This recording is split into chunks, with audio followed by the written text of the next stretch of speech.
Hello, everyone. I just had to practice what we're going to be talking about today. Today's topic is ground your energy.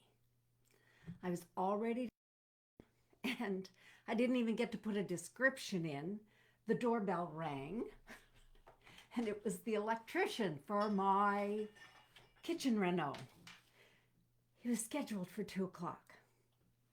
So I ran up the stairs and I did some of the things I'm telling you about today.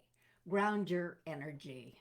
I'm Linda Babulic, and I'm dedicating the rest of 2021 to share some of the wisdom I've gained based on my number one international best-selling book, Zest Your Life, A Taste of Inner Wisdom.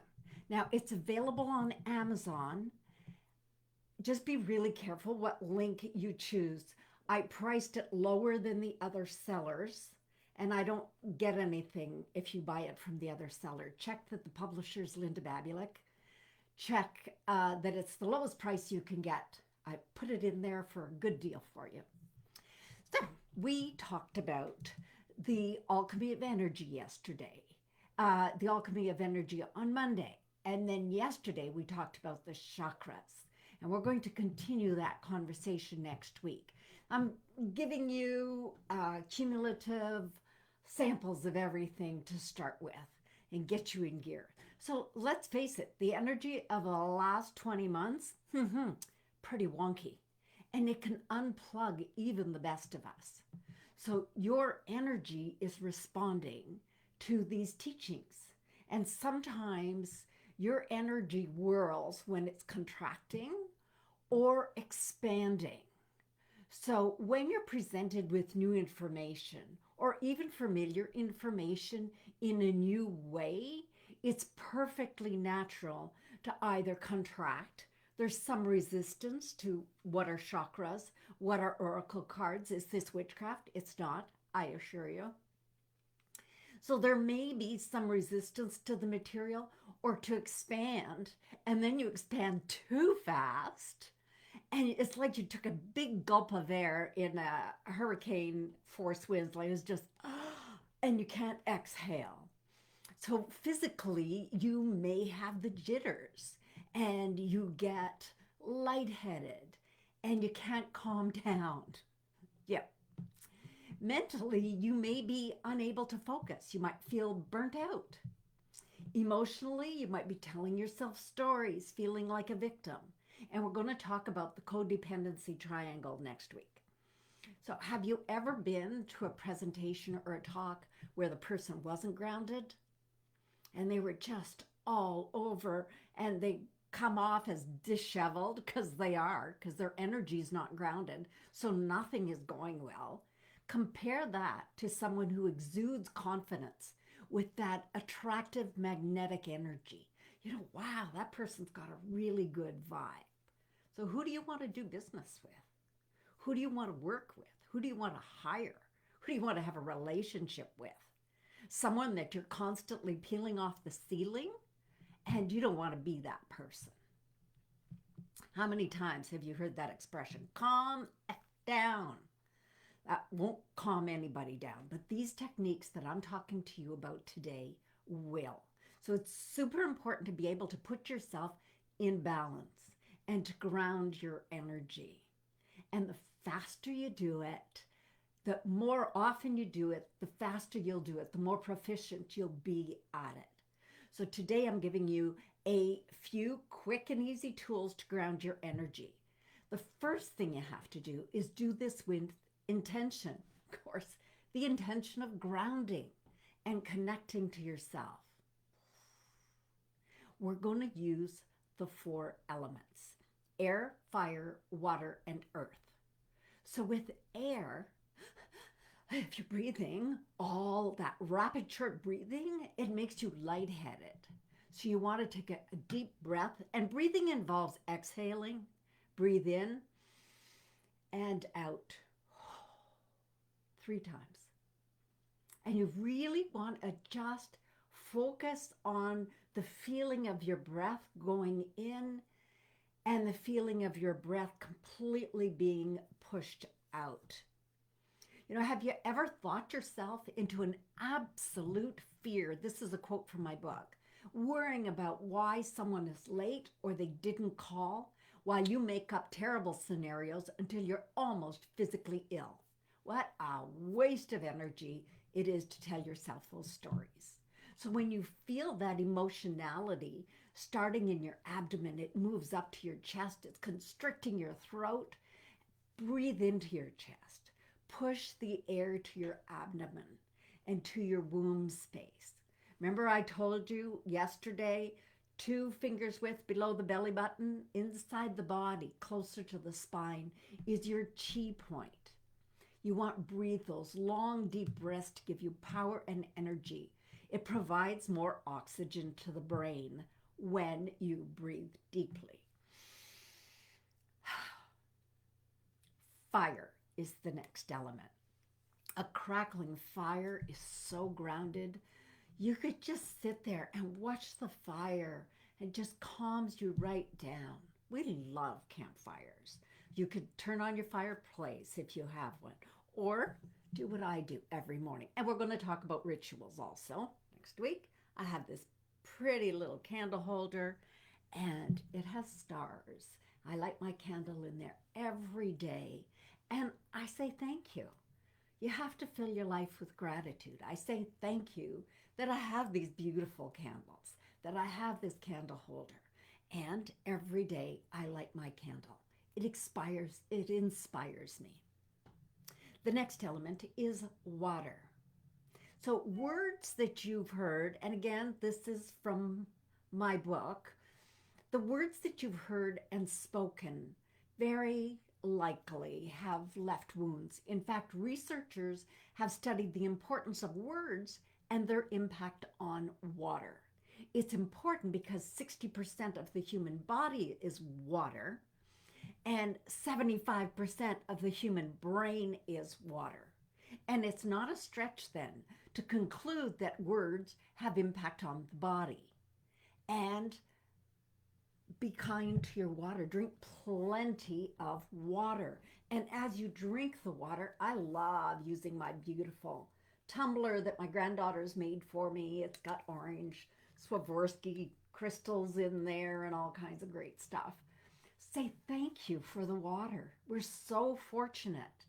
We live in a place that you can drink the water. So drink plenty of it and rehydrate your brain. Because if you're not hydrated, you're not going to be grounded. The next element is earth, grandmother earth. Just say those, grandmother earth. It's the root chakra. It's that first chakra. And in it, I picture a red spiral of energy coming from the earth, anchoring and grounding me in my body. I feel safe and secure and at peace. You want to breathe the energy in and exhale any negative associations. Another technique to connect with the earth, I've got a few. Put your hands in the earth. If you can't go outside, if you can't, a flower pot works fine. So a few years ago, I went to physio. I was having a problem with my neck. And my physiotherapist worked on me. And when we came out of the office by the reception desk, she said, I'm so jittery. You've just jacked my energy. And I said to her, but there was a flower pot sitting on the reception desk. I said, just put your fingers in the flower pot and take a couple of breaths. And right away, the receptionist is like, what are you two weirdos doing? And she calmed right down. And that had to be like 15 years ago, maybe more. I just reconnected with her on social media. And apparently, she tells all kinds of people that story on how to get grounded by putting your fingers in the earth and connecting with Mother Earth. And I know it sounds a bit unconventional, but it really works. The other thing you could do is stones. You know, my rose quartz I'm so proud of. And then I have all kinds of other stones. And there was a family member going through cancer. He's all good now. And I gave him a crystal that he brought. I'll put that one in the light. He put it in his pocket when he was going for chemotherapy. And when he was all done, he gave it back to me. And I cleansed the stone in a stream of running water. I put it in the moon to recharge it with positive energy. If you're near a stone circle, the ancient stone circles in Europe, I had the honor of standing in the center of one in Scotland, and it was crawling with a whole busload of tourists when we arrived. And miraculously, everyone left. And I was all alone in that stone circle and feeling the power of the ancients. Or be on a mountain. Climb a mountain. Get to the top of the mountain. If you can, hike on your own. It's so exhilarating. Make this grounding a part of your wellness routine. You want to recognize where you are. How are you feeling? Check in with yourself. Now, the beauty about this is you can also hold space for others. So when I had my stage show, Mo Mondays, where I hosted 6 speakers, usually 3 men and 3 women, telling a story from the heart, I would hold space for them as I was listening to them. Have you ever been to a performance where there's a child on stage? You're holding space for them. Please, please do well. Please do well. And you can send them that powerful healing energy. So you know how to do this. You've done it before, holding space for others. And now you use these techniques to hold space for yourself. So your call to action today is to track your energy. When are you feeling lightheaded, unfocused, ungrounded?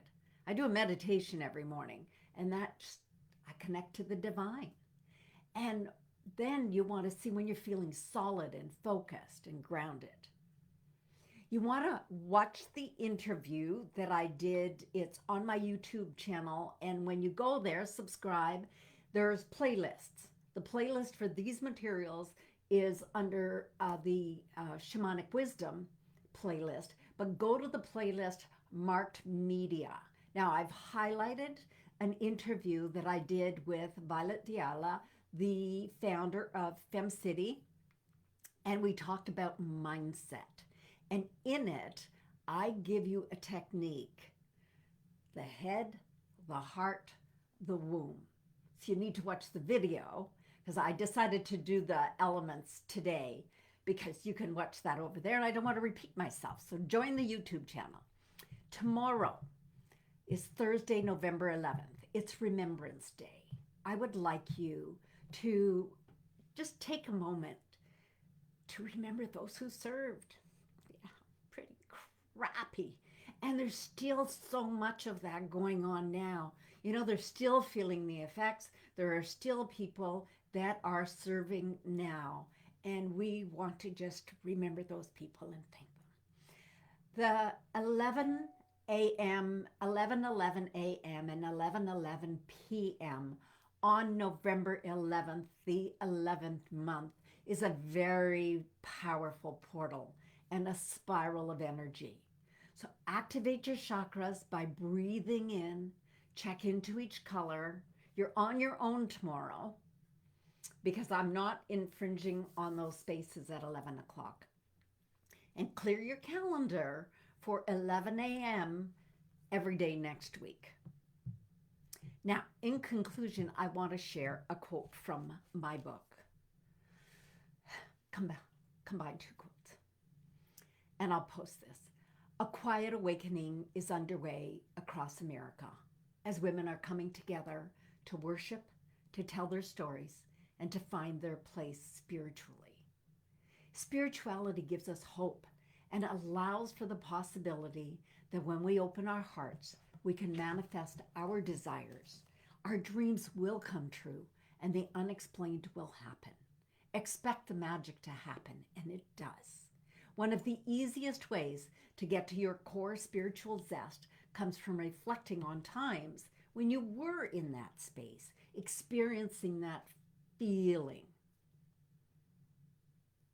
Close your eyes and remember a time when you had what you would describe a spiritual event, a moment, or an experience. connect to that today and tomorrow. And I will see you on Friday, 11 a.m. Friday, we are talking rituals, daily rituals, morning, evening rituals, things that you can do. I'll see you soon. Post your comments. I love to hear from you. Let me know your thoughts. If there's anything you want me to teach on, if I don't know, I can find a good reference for you. But do comment. Let me know what you're thinking and how grounded is your energy now that we've done this exercise. Thank you. Mwah. I will see you on Friday.